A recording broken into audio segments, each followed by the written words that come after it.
नमस्कार। आप सब लोग देख सकते हैं कि भारत के प्रधानमंत्री की विदेश यात्रा के बाद सभी सांसद मिलकर उनका स्वागत कर रहे हैं। तो आइए हम भी चलिए उनका स्वागत करते हैं और उनसे बातें करते हैं। माननीय प्रधानमंत्री जी, हम देख रहे हैं कि आप अभी विदेश यात्रा करके आए हैं, तो कैसी रही आपकी विदेश यात्रा? मेरी विदेश यात्रा मंजिल रही। मैंने कई देशों में यात्रा की। कुछ समय पहले मैंने रशिया की यात्रा की। वहाँ मेरी मुलाकात रशिया के प्रेसिडेंट मिस्टर पुतिन से हुई। उनके साथ हमने रक्षा से संबंधित तथा अन्य एग्रीमेंट साइन किए। उन्होंने हमें चंद्रयान 3 की सफलता की शुभकामनाएं भी दी। माननीय प्रधानमंत्री जी, आपको क्या लगता है बीते 9 वर्षों में जो नीतियां आपने अपनाई है, क्या वह सफल रही होंगी? क्या विपक्ष उससे सहमत होगा? जी हाँ, वे नीतियाँ सभी सफल रही हैं और विपक्ष क्या पूरा भारत इन नीतियों से सहमत है। No more question. माननीय मुख्यमंत्री, तो आपको क्या लगता है विपक्ष आपका किन मुद्दों पर घेरे? ये तो विपक्ष पर ही निर्भर करता है कि आज उनके मुद्दे क्या रहेंगे। तो क्या आप विपक्ष द्वारा पूछे जाने वाले प्रश्नों का जवाब देने के लिए तैयार हैं? हाँ, हम बिल्कुल तैयार हैं। वो हमसे जो भी प्रश्न करेंगे हम उसका एकदम सजगता से जवाब देंगे। सर्वप्रथम प्रश्न आइए बात करते हैं नेता विपक्ष कांग्रेस से। माननीय नेताजी, हमें बताइए आज आप सत्ता पक्ष को किन मुद्दों पर घेरेंगी? वैसे तो बहुत से मुद्दों पर हम पक्ष वालों को घेरेंगे, जैसे कि देश की सुरक्षा से संबंधित और आपदा से संबंधित और महंगाई से संबंधित। लेकिन हमारा विशेष मुद्दा महिला सुरक्षा से संबंधित रहेगा और हम पक्ष वालों को महिला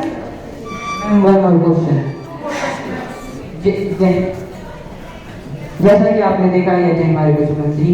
अब मैं आपको सीधा संसद भवन भेज देता हूँ, जहाँ से आप संसद की सारी कार्यवाही देखते रहेंगे। आप बने रहिए हमारे साथ, देखते रहिए आज तक, कल तक, परसों तक। नमस्कार।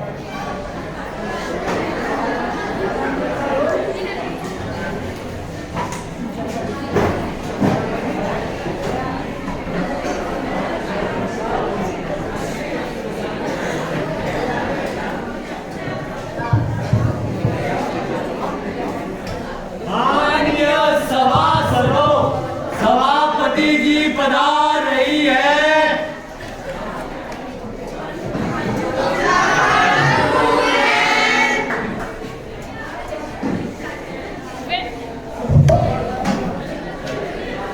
Very good afternoon to all of you. Please take your seats. माननीय संसदीय कार्य मंत्री जी, धन्यवाद महोदया। महोदया, सबसे पहले मैं आपका और सभी सांसदों का इस शीतकालीन सत्र में हार्दिक स्वागत करती हूँ, अभिनंदन करती हूँ। आप सभी का दिल की गहराइयों से स्वागत है, स्वागत है, स्वागत है। मैं आप सभी सांसदों से यह भी अपेक्षा करती हूँ कि आप सभी संसद की गरिमा बनाए रखने में सहयोग देंगे। महोदया, इस सत्र को आरंभ करने की अनुमति महामहिम राष्ट्रपति जी से पहले ही प्राप्त हो चुकी है। अब मैं आपसे इस सत्र को आरंभ करने की अनुमति चाहती हूँ।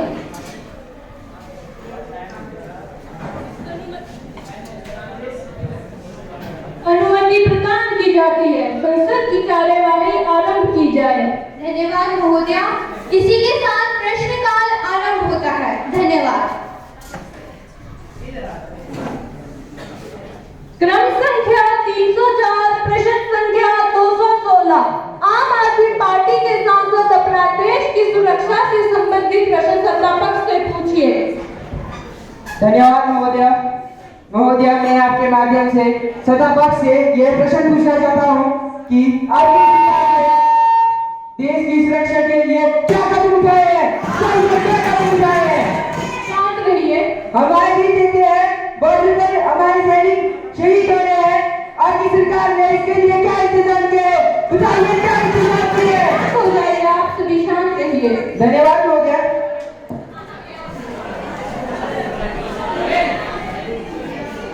माननीय गृह मंत्री जी, सांसद द्वारा पूछे गए प्रश्न का जवाब दीजिए। धन्यवाद महोदया। महोदया, मैं आपके माध्यम से पूरे सदन को बताना चाहती हूँ कि हमारी सरकार ने देश की सुरक्षा के लिए पूरी तरह से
चाहती हूँ कि मैं आपके माध्यम से सत्ता पक्ष से यह प्रश्न पूछना चाहती हूँ कि जब से आप सत्ता में आए हैं महंगाई दिन प्रतिदिन बढ़ती ही जा रही है, चाहे वह फल सब्जियां हो या दाल की कीमतें हो,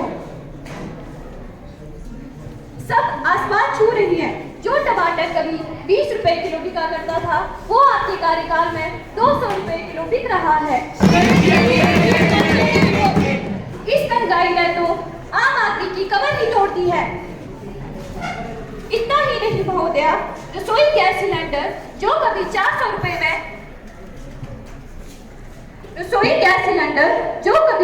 रुपए में बिका करता था आज 1200 रुपए में मिल रहा है। अगर महंगाई का सिलसिला यूं ही चलता रहा तो बहुत दिन दूर नहीं जब सिलेंडर 3000 रुपए में बिका करेगा। महोदया, मैं सत्ता पक्ष से यह प्रश्न पूछना चाहती हूँ कि आपकी सरकार ने महंगाई को कम करने के लिए क्या क्या कदम उठाए हैं? धन्यवाद महोदय। माननीय वित्त मंत्री जी, सांसद द्वारा पूछे गए प्रश्न का जवाब दीजिए। धन्यवाद महोदया। महोदया, मैं आपके माध्यम से पूरे सदन को ये बताना चाहता हूँ कि जब से हमारी सरकार सत्ता में आई है हमने महंगाई को कम करने के लिए अनेक कदम उठाए हैं। मैं आप सबकी जानकारी के लिए बता दूं कि भारत दुनिया के उन देशों में से है जहां विकास तेज से हो रहा है और महंगाई दर नियंत्रण में है। कोरोना के बाद दुनिया के कितने ही देश ऐसे हैं जहां महंगाई ने कमर तोड़ दी है। अब अपने पड़ोसी देशों को भी ले लीजिए। पाकिस्तान में महंगाई दर 38% से भी अधिक है, श्रीलंका में 25% और बांग्लादेश में महंगाई दर 10% के आसपास है। और यदि इसकी तुलना भारत से की जाए तो मैं आप सबको बता दूं कि भारत में महंगाई दर 5% से भी कम है। बीते 9 वर्षों में केंद्र सरकार का यह प्रयास रहा है कि किसानों की लागत कम हो, उन्हें सस्ते दाम पर बीज तथा खाद उपलब्ध हो सके और इसके लिए हमारी सरकार ने पिछले 9 सालों में 10 लाख करोड़ रुपए से भी ज्यादा का खर्च किया है। महोदया, महंगाई कई कारकों पर निर्भर करती है, जिसमें से एक कारक मौसम भी है। यदि वर्षा समय पर नहीं होती है, अत्यधिक वर्षा होती है या फिर सूखा पड़ जाता है तो उसके कारण फसल नष्ट हो जाती है और अनाज तथा अन्य खाद्य वस्तुओं की कमी होने लगती है। इसके कारण कीमतें बढ़ने लगती हैं। महोदया, महंगाई तो पूर्व की सरकारों के समय से ही आसमान की बुलंदियों को छू रही है। महंगाई बढ़ने के लिए पूर्व की सरकारें भी बराबर की भागीदार है। पूर्व की सरकारों में जहां दालों के दाम 150 रुपए प्रति किलो थे, फल सब्जियां 100 रुपए प्रति किलो में बिक रही थी और पेट्रोल तथा डीजल के दाम तो लगातार बढ़ते ही जा रहे थे। हमारी सरकार ने उन्हें कम किया है। हमने दालों के दाम 70 रुपए तक कर दिए हैं, फल सब्जियां 50। मंत्री महोदय, कितना झूठ बोलोगे, जनता को कितना बेवकूफ बनाओगे? अपनी बात पूरी करने का मौका दीजिए। महोदया, मैं आपके माध्यम से माननीय सांसद को बताना चाहूंगा कि हम किसी को भी बेवकूफ नहीं बना रहे हैं। हम जो कह रहे हैं वो सत्य है। हमने पिछली सरकारों के समय में बढ़ी वस्तुओं की कीमतों को वास्तव में ही कम किया है। हमने दालों के दाम 150 रुपए प्रति किलो से 70 रुपए प्रति किलो तक कर दिए हैं। फल सब्जियां 50 तथा 60 रुपए में बिक रही हैं और पेट्रोल तथा डीजल के दाम भी पहले से काफी ज्यादा कम हो चुके हैं। और साथ ही महंगाई कम करने के लिए हमारी सरकार ने भारत ब्रांड के नाम से एक नया प्लान बनाया है। इस प्लान के तहत प्रत्येक देश भर के लोगों को 27 रुपए प्रति किलो की दर से सस्ता आटा दिया जा रहा है। महंगाई से राहत के लिए हमारी सरकार द्वारा पीएम किसान सम्मान निधि के तहत देश के प्रत्येक किसान को प्रति वर्ष 6000 रुपए तक की सहायता राशि भी प्रदान की जाती है। महोदया, महंगाई तो पूर्व की सरकारों के समय में भी बढ़ी थी, परंतु जब से हमारी सरकार सत्ता में आई है हमने महंगाई को कम करने के लिए अथक प्रयास किए और ये प्रयास अभी भी जारी है। महंगाई हमारे नियंत्रण में है और जब तक ये पूर्णतः हमारे नियंत्रण में नहीं हो जाती तब तक हमारे ये प्रयास जारी रहेंगे। धन्यवाद महोदय। संख्या 334, प्रश्न संख्या 246, जेडीयू की माननीय सांसद अपना आपका संबंधित प्रश्न सत्ता पक्ष से पूछें।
है, फिर भी हमारी सरकार ने इसे निपटने के लिए पूरे प्रबंध किए हैं। जो तबाही हिमाचल में लैंडस्लाइडिंग से हुई है वह एक दुखद घटना है। जो लोग बेघर हो गए हैं, जिनकी इस दुखद घटना में मौत हो गई है, हमें इस बात का बहुत अफसोस है। हमारी सरकार की पूरी संवेदनाएं उनके परिवार वालों के साथ है। हमारी सरकार ऐसे सभी व्यक्तियों को जो इस आपदा से प्रभावित हैं, उन्हें उचित मुआवजा दे रही है। हाल ही में हिमाचल प्रदेश सरकार ने कंस्ट्रक्शन से संबंधित नए दिशा निर्देश जारी किए हैं।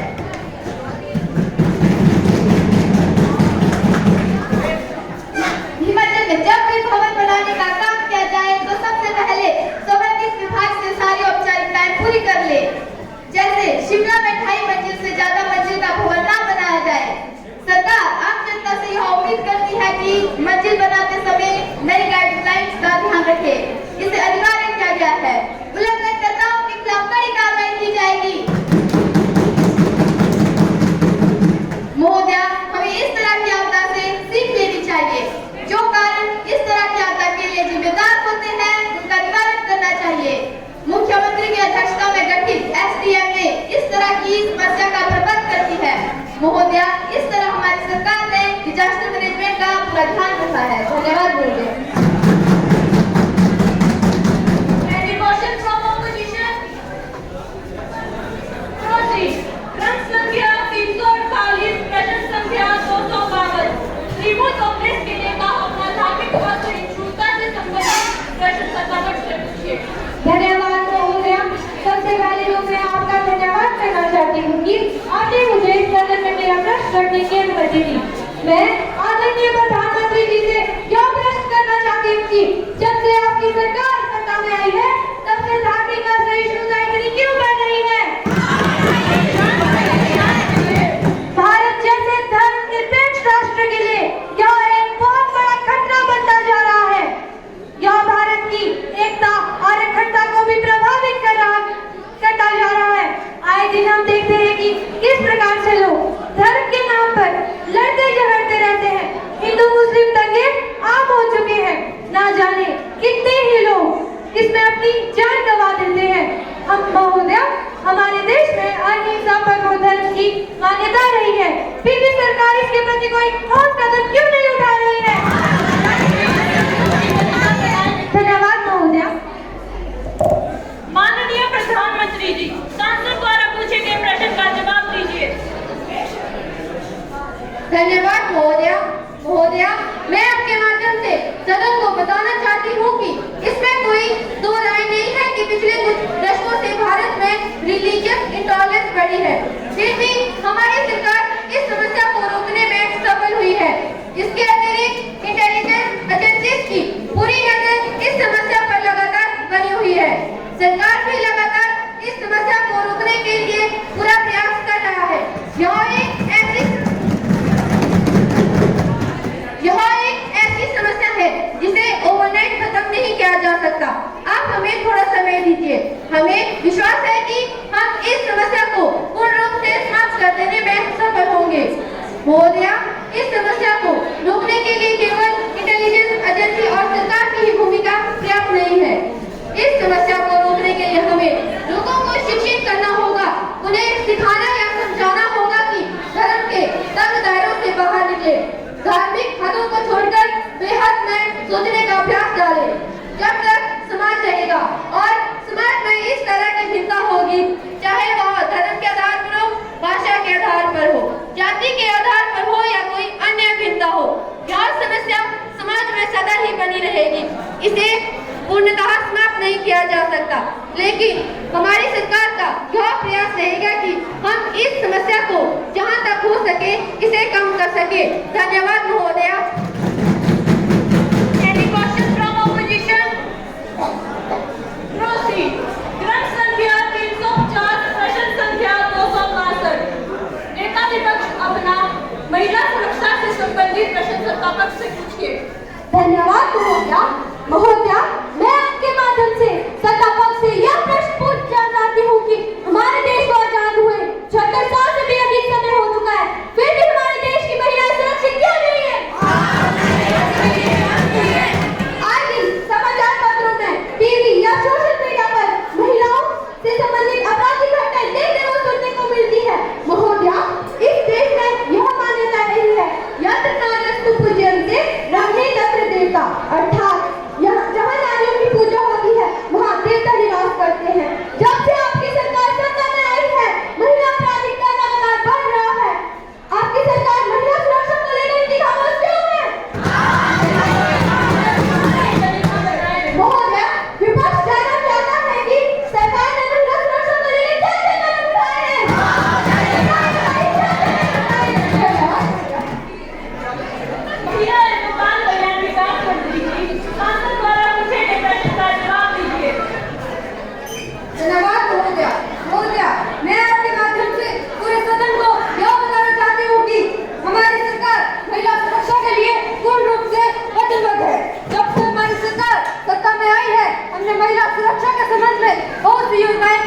महोदया, इसी के साथ प्रश्नकाल खत्म होता है और शून्यकाल आरंभ होता है।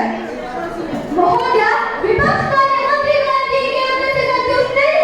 यहाँ एक ऐसा मुद्दा है जो आम महिलाओं से जुड़ा हुआ है। सत्ता पक्ष से जानबूझकर नजरअंदाज नहीं कर सकता। इस मुद्दे पर इसी बात का होनी चाहिए। क्यों नहीं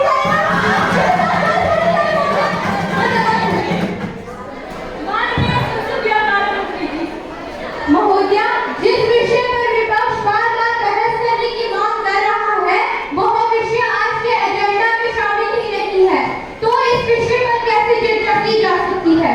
अगर फिर भी यदि विपक्ष चाहे तो इस विषय पर किसी और दिन बहस की जा सकती है। धन्यवाद महोदया।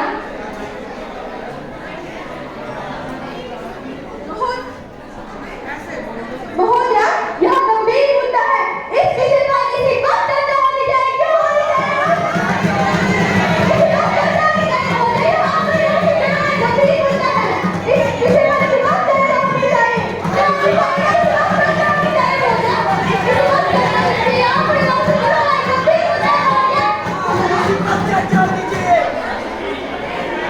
महोदया, इस विषय पर नेक्स्ट सेशन में विस्तार पूर्वक चर्चा की जाएगी। धन्यवाद महोदया। महोदया, यह गंभीर मुद्दा है। इस मुद्दे पर आज अभी और इसी वक्त बात होनी चाहिए। क्यों होनी चाहिए?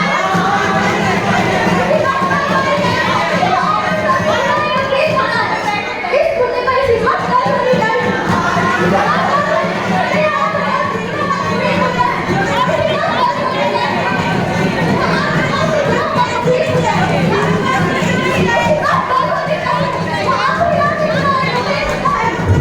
महोदया, जल्दी शांत हो जाइए।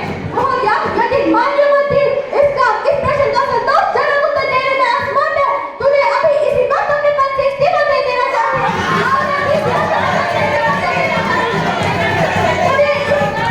उन्हें इस पद पर रहने का कोई अधिकार नहीं है। उन्हें अपने पद से इस्तीफा दे देना चाहिए। आप महिलाओं के चुनाव में अपील होता है, इसी वक्त इस्तीफा दे देना चाहिए।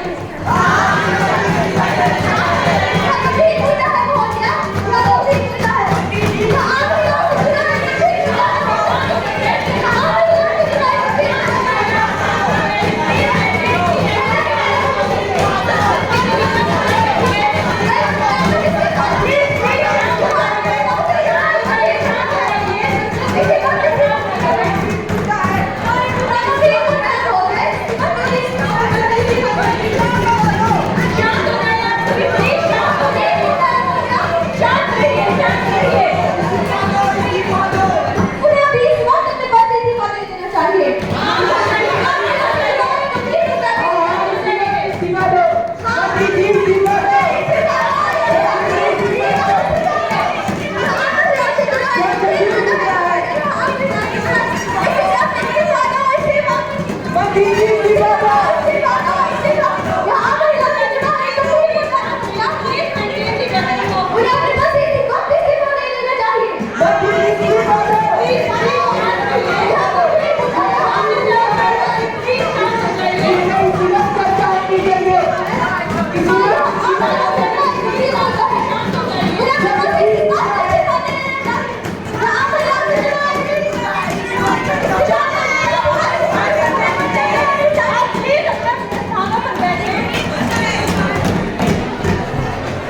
महोदया, विपक्ष सदन से वॉकआउट की घोषणा करता है।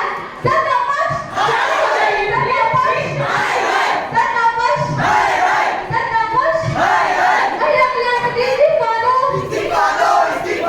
सत्ता पक्ष, सत्ता पक्ष, महिला कल्याण मंत्री इस्तीफा दो। सत्ता पक्ष, सत्ता पक्ष, महिला कल्याण मंत्री इस्तीफा दो। सत्ता पक्ष। अफसोस, अति दुर्भाग्यपूर्ण, सदन की कार्यवाही अनिश्चित काल के लिए स्थगित की जाती है। धन्यवाद।